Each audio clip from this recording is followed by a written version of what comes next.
What's up, you guys? This is episode 2 of Content and Coffee. Welcome back. Thank you so much for joining us. Today we are at Divine Coffee and I have the lovely Gené Hunter.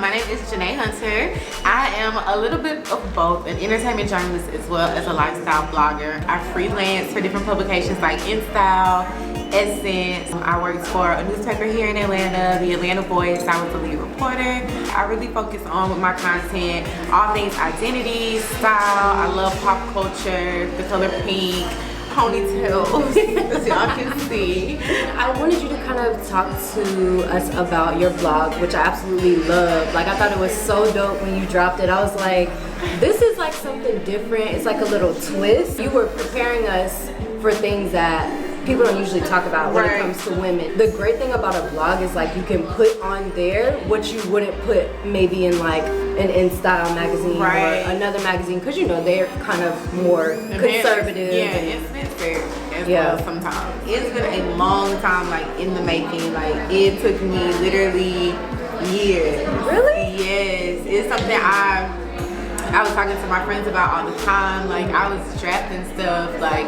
and it was really because I had so much stuff that I wanted to say. Also with freelancing, you know, you pitch and it's like, I have these ideas, I have this idea. They don't see the vision. They don't see the vision. It's like, hey, we love that, great idea, thanks for pitching, but we're gonna pass. And literally, like, I went through a season of pitching like ideas left and right, and it was like pass, like no, like so many ills, and I was like, am I a good writer? And I was like, you know what, it's just time.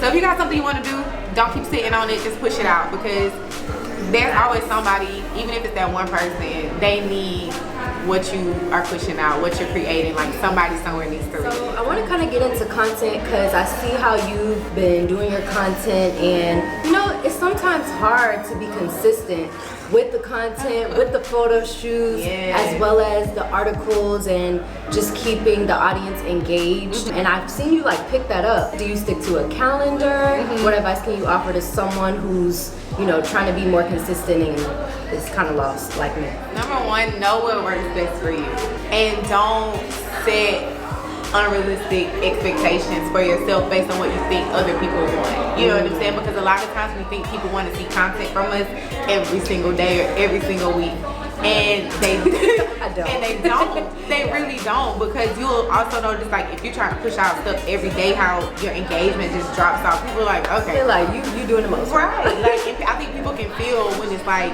genuine, or when you just like forcing it, like, I just need to be seen. But really pay attention to how people respond, like when you post a lot or when you don't post at all. Me personally, I don't use a calendar, and it's so crazy because I used to make calendars for people. I just really write out my ideas, and I'll put them like with the month. Like I'll be like, okay, this month I do want to do, you know, X, Y, Z. Consistency is something I'm still working on. I think these past couple weeks is like the most consistent I've been, just because like I get tired of opening my notebook and seeing like stuff still sitting there. I set a goal, like a minimum. I'm like, okay, as long as I push out at least 3 pieces in a month, whether that's like on my blog or as well as content on my Instagram, then I dig it. I want to give people enough to be like satisfied but still wanting more, because like that whole like Rihanna helped me love my boobs piece, like that was a big piece. I wrote that last year. Like, I can believe it. Sometimes it takes things to like marinate. I can definitely say I struggle with that. I'm the type that doesn't want to do too much, if that makes sense. But I think also at the same time I get in my own head. Girl, we put a lot of expectation on ourselves, and I think too, like, we start to anticipate feedback from people. Since we've been on the topic of freelance, expand on, for those bloggers or writers out there, you know, what's a good way of them to try to get a source of income from their content?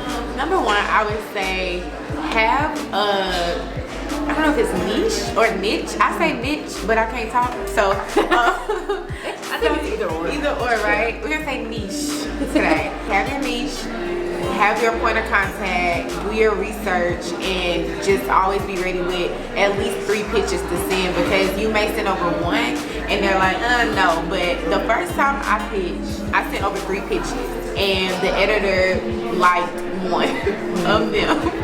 But that one kept me with consistent work after that. She would send me different ideas or stuff that she couldn't get to. She would be like, hey, can you take this on? So always be prepared to send over more pitches. When it comes to finding your niche, sometimes I get conflicted when it comes to this, because I want to try to be as well-rounded as possible. Yeah. I do want to have a niche, but then again, I don't want to put all my effort, energy, and focus into this one subject. How do you do both, I guess? Yeah, I don't know. I think it's possible to do both, because for me, I was still trying to figure out what my niche was. Because I knew I did lifestyle content, but there's so many different like sub niches under that. You got beauty, fashion, lifestyle, and then that also turns into stuff like motherhood, cooking, arts and crafts, skincare. Literally, like the list goes on and on. Like, I kid you not, I would be at work. Is this a niche? Like, I turned girl talk into a niche. I was like, that's mine. Personally, I like to hear other people's stories from transitioning from college to real life, adult life, real world, whatever you want to call it. It's been a whirlwind. So I graduated from college with a BA in journalism. We do study that around here. Fall 2016. After that, I went up to Washington, D.C. to work for the ABC News D.C. Bureau, like post-grad internship. So January 2017, like, so literally 3 weeks after graduation, packed up like 5 months worth of stuff, went out to D.C. And I realized I didn't want to do news. Like, I did not want to do news at all. Oh my God, I was that like, so familiar. I was like, yeah, this isn't for me. I remember I would be at like work, texting my mom like, I want to come home, like I want to quit, but I want to stick it out at the same time. So many times throughout college, I always knew I wanted to go into entertainment. I always knew I wanted to do some type of like talk show like that, you know, just interact with women all the time. But you get so many people in your head, like everybody wants to do entertainment. It's hard to break into, and there's no money in entertainment. You know, you gotta start with a small TV station and da da da da da, you know. And I let that kind of hold me back for a little bit, because I'm like, I need money. But when I came back to Atlanta after that, that's when I got into freelancing. I got a position with the newspaper here, and I became a lead reporter. The first story I wrote was the cover story. And from there I was like, okay, this is possible. It's gonna take me a little longer, but it's possible. And I freelanced for like the next year and a half. Some weeks were better than others. But eventually I did get tired of kind of like the runaround inconsistency with freelancing. So then I made the decision to be an adult. Right before I turned 25, I was like, okay, I want a full-time job. I'll still freelance on the side, but I need to know that I have money coming in. From there I was like, okay, I can at least use this money to like fund all my creative stuff. So people, especially in our community, they don't realize the power that they actually hold within themselves. Like, it's not you getting Sally Mae and whoever else to help you. Like, you have that power within yourself. When it comes to manifestation, just affirmations as well. Listen to music. So much of the music we listen to has like affirmations. Listen to a lot of Rick Ross if you feel like Rick Ross will get you right. Man, if you want like that wealthy, luxurious life, child, he gives that vibe in literally every single song. It's like, I feel like I'm in a fur coat, like just and with shades on. Yes, I'm in Santorini Greece. I'm first, you know, I said I will go to Santorini. And I started looking up packages. I probably will be going outside. I was freelancing and had part-time jobs here and there, but I finally got a 9 to 5, and it's been, I wouldn't say a struggle, maybe more of like an awakening type of experience, because, well, I have had a full-time job before, but I feel as though it's about your mindset. And when you know that you don't want this to be for the rest of your life, you're gonna make that time and really discipline yourself to do what you gotta do after work on the weekends and just hustle more while you're still getting that check. So what advice can you give, or what can you share about your experience from being a 9 to 5er and then a creative on the side? My advice for that would be, number one, to have a schedule. So of course you already know your hours. So normally like 8 to 4:30, 8 to 5. For me, sometimes it's not 4. After that, just to really prioritize. On Mondays, I don't do anything. I go to work, I come home, I take a nap or whatever, but no content, nothing creative gets done that day. So always give yourself a day of rest. After that, like really allocate your days, like maybe Tuesdays and Thursdays you create content, Fridays you take photos, Wednesdays like you post to your Instagram story, just something like that. I think a lot of times we feel like, okay, I go to work and I come home, I gotta do 1, 2, 3, 4, 5, and then like you sitting there at midnight like, yeah, you just like I didn't do it, or you either like you are sitting there and did everything but you are tired, overwhelmed, and burnt out, or you got so frustrated you just didn't do anything. So it just know like it's okay to only work on one thing after work. Like it is okay. It is honestly not possible to always be creatively consistent. Yeah. Like you need that time to rest, to not do anything in order to have new ideas. That's what I was gonna say. Yeah. A lot more ideas to come to you. I think that's what I do. I'll have like a list, like I have like 4 things on my list. So I'll be trying to edit like a whole 30-minute video and try to do 3 other things as well. And it's like, sis, no, you're not. No, if you're the type of person that can go, then I mean, go for it. Hats off. Hats off. How do you keep a healthy balance of social media, offline, online? I literally just started because I was that type of person, like scrolling all day, and I realized it was a problem when I got on my Twitter and realized that I had not tweeted in like a week, but every day I was on there. So I wasn't saying anything. I was just literally on there every day, watching, scrolling, looking, laughing. And then also when it came to Instagram, I realized I started comparing myself a lot.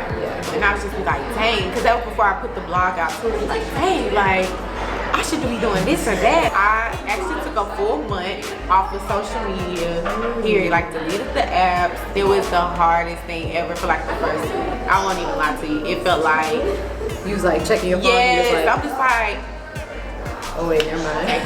Like what am I gonna do? So I got on Pinterest. So I would be on Pinterest every day. But you know, your replacement. Right, my replacement. So what's 3 things that you learned during that month of no social media? I learned, one, to trust my own opinion. I learned that I needed to be more present as a friend because I would rely on social media to stay up to date with my friends. Like if I commented on their stuff or if I watched their story or something like that, just knowing that wasn't the same as like checking in with them. Yeah. I also learned how to be by myself. Trying to know a little bit more, even watch TV or go outside. Like go outside by myself, go here by myself. Like it's okay. Recent topics or things going on in the culture. So I want to get your thoughts on the new Summer Walker album. How you feel about it? I love it. I love Summer. She definitely has some vibes. I definitely have my favorite. Come Through, of course. Usher, like the fact that she got Usher on there was crazy. The Usher sample and Usher on there was amazing. That's how you know it's real. Right. And it was just such, it's so cute. I love cute music. Kanye. Are you still loving Kanye? No. Okay. Like no, I'm very confused by Kanye West. JT is home. JT is telling you something. JT tell us backwards. But JT is the rapper, and they've always said that JT was the one that wanted to rap, but she wanted Miami because they were so close to like do this with me. Tyler Perry, we can't not talk about Tyler Perry and his Tyler Perry Studios. So inspired. I think his story just inspires me. The fact that he always brings up him going to Hollywood and not being accepted and not getting through to anyone, and him just saying like, I'm just gonna make my own thing in LA. He built his own table. And that's such a message. We always wait for somebody to pull the seat out for us at the table. And sometimes it's just meant for us to really like set your own table, build your own table, and bring other people along with you. And that's exactly what you do. And it's beautiful. It looks, the pictures were, I mean, I hate that I wasn't there. Girl, no invite. None whatsoever. invite. Everything won't happen overnight, but just because it doesn't happen tomorrow doesn't mean it won't ever happen. Tell us what we can look forward to. Any last words you want to leave with anyone who's in the creative space, in the media industry, just whatever you want to say. I am incorporating a lot more like style posts with my content, so be on the lookout for some fun like hair content, as well as like some different fall looks. I'm collaborating with a stylist friend of mine, so we'll be creating like mood boards and like fun style videos, all of that. So I'm really excited to start doing that and just getting back in my element with interviews. You can follow me on Twitter at your own risk, on Twitter and Instagram at Gené Hunter. That is Geneb as in Beyonce Hunter. Thanks so much for watching and stay tuned for the next one. Bye. Bye. Be sure to follow us both. Yes. Dose of Dallas, Gene B Hunter. Is that on Instagram? Yeah. Gene B Hunter. Gené. Sorry. Dallas. I know, I'm sorry. I messed it up. Gené, okay? Spelled uniquely, but it's Gené. Blame my mama, y'all.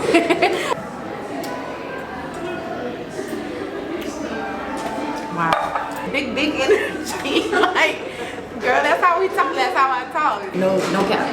No cap. Okay. Are we rolling? Mm-hmm. Okay. And 1, 2, 3. Okay.